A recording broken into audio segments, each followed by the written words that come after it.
Bonjour Aurore Berger. Bonjour. Vous êtes le député des Yvelines, député de La République En Marche et porte-parole à l'Assemblée du parti, disons, d'Emmanuel Macron, en tout cas aujourd'hui dirigé par Christophe Castaner. Et à cette heure-ci de la matinée, toujours pas de remaniement. Christophe Castaner est délégué général, le patron de votre parti.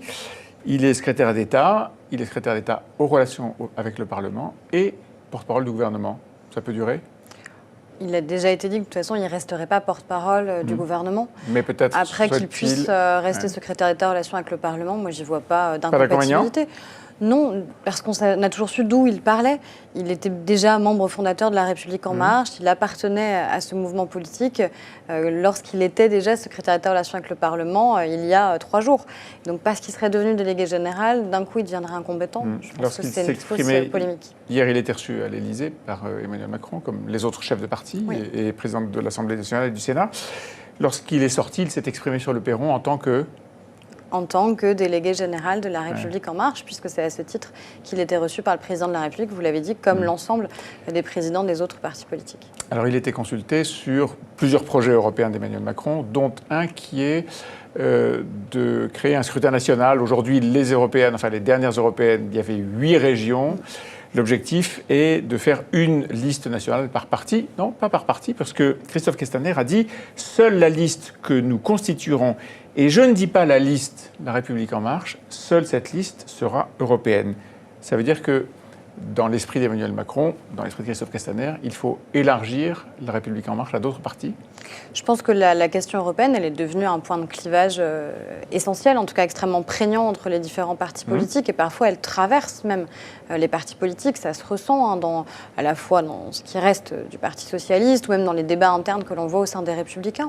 Donc si on a un certain nombre de personnalités qui ont envie à un moment de nous rejoindre sur la base du projet qui sera le nôtre et qui est très clair sur les questions européennes, ça l'avait été dit pendant les présidentielles, alors ils seront les bienvenus. On a toujours eu cette pratique-là au sein de La République.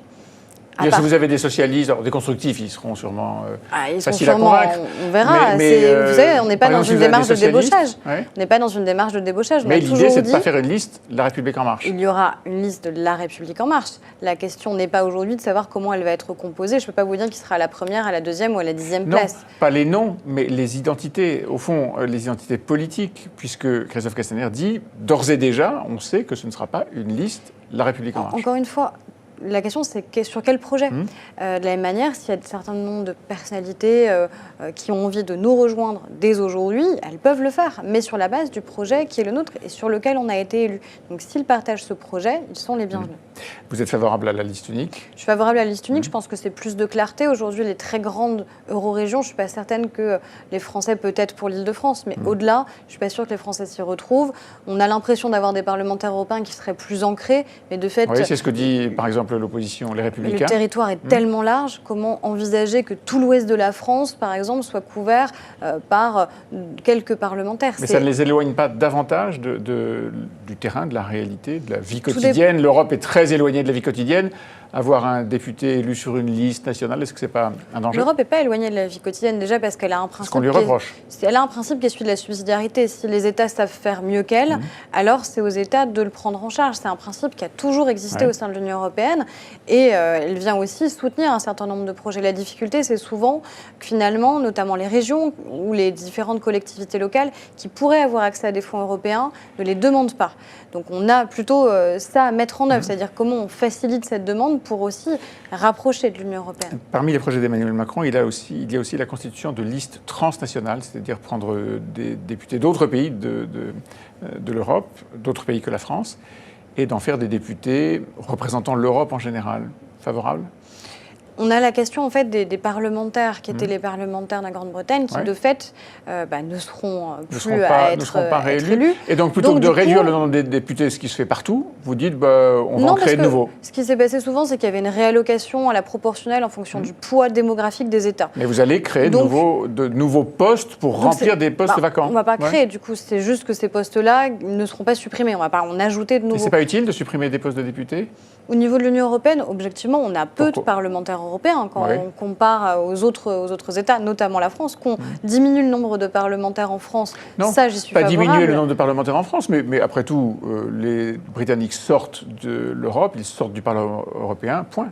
Oui, mais si l'idée, c'est justement d'avoir des élections européennes, dire que justement, donc vous pensez qu'il faut créer des nouveaux postes? Ça crée quand même une identité à ces élections qui est plus importante. Si la question, c'est juste de faire un référendum à chaque fois interne sur la politique intérieure qui est menée, ou si la question, c'est quel est le projet européen qu'on a envie de voir porter. Si on a des listes, en effet, qui sont transnationales, enfin une liste qui serait du coup transnationale et qui viserait à représenter l'ensemble des citoyens européens, c'est ça l'objectif du Parlement européen, c'est de représenter les citoyens européens. Je pense que ça peut y contribuer utilement.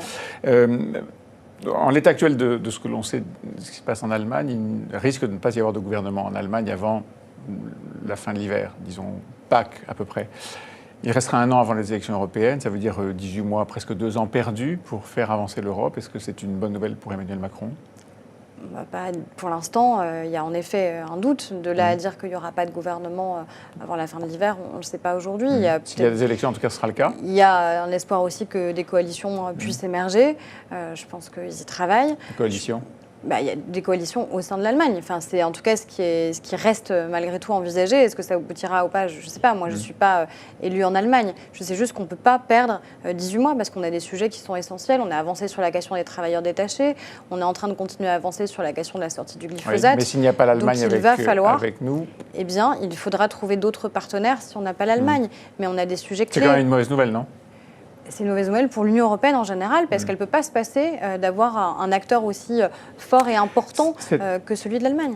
Cette liste élargie dont on parlait tout à l'heure, qui pourrait s'ouvrir à d'autres personnalités politiques françaises, est-ce qu'elle ne fait pas un peu penser à cette grande coalition allemande, au fond, cette grande coalition qui a gouverné l'Allemagne jusqu'à présent et qui est un échec parce que les extrêmes montent ?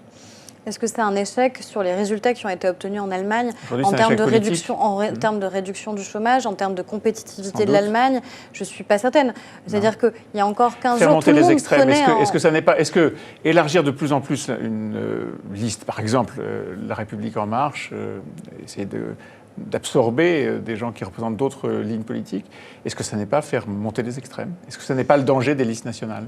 Moi, je pense pas. Je pense que c'est un procès qui a inversé, qui est un peu étrange. C'était le même pendant la campagne présidentielle où on disait Emmanuel Macron, finalement, en accréditant la fin du clivage droite-gauche, fait monter l'extrême droite. Je pense qu'au contraire, si Emmanuel Macron n'avait pas été candidat, on avait un véritable risque que justement Marine Le Pen puisse gagner dans notre pays.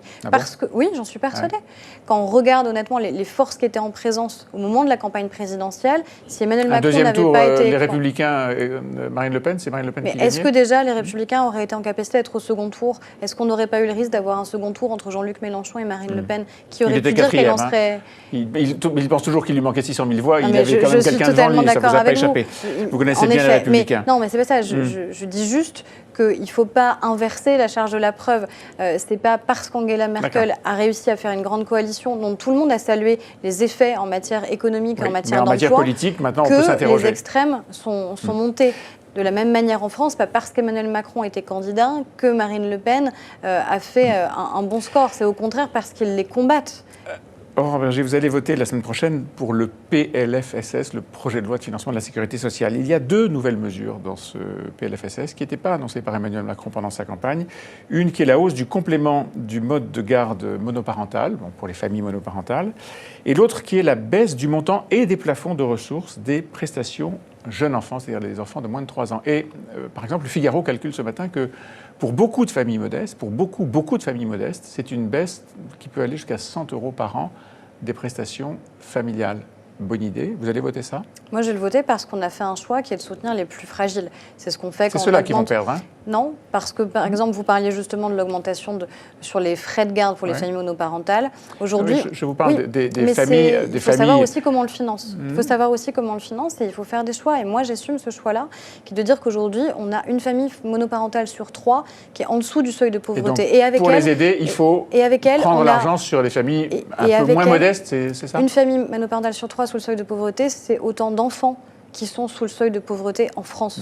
Hier, c'était les Journées internationales des droits de l'enfant. Tout le monde s'en émeut. Maintenant, il faut trouver des solutions pour faire en sorte de sortir ces familles de la pauvreté. Ces solutions, on les trouve dans la poche des ménages un peu moins modestes. Sortir les familles de la pauvreté, et notamment monoparentales, c'est leur donner les moyens de faire garder leurs enfants pour qu'elles puissent retrouver un emploi, qu'elles puissent postuler. On sait que c'est le premier frein à la reprise d'activité. Donc oui, il faut pouvoir le financer et il faut qu'on puisse en effet contribuer à ce financement. Donc moi, je trouve que c'est une mesure qui est une mesure de justice, d'autant plus que les familles modestes, elles vont pouvoir bénéficier de la suppression, par exemple, de la taxe d'habitation, parce que clairement, elles vont pouvoir mais dans la politique familiale, l'idée de prendre à des ménages modestes pour donner des ménages encore plus modestes. Est-ce que c'est une bonne idée ? Ce n'est pas des ménages modestes qui seront touchés par le plafonnement de la PAJE. Au-delà de 30 000 euros de revenus par an ? Ce n'est pas les ménages les plus modestes qui seront touchés par ce système-là. Encore une fois, on fait des choix.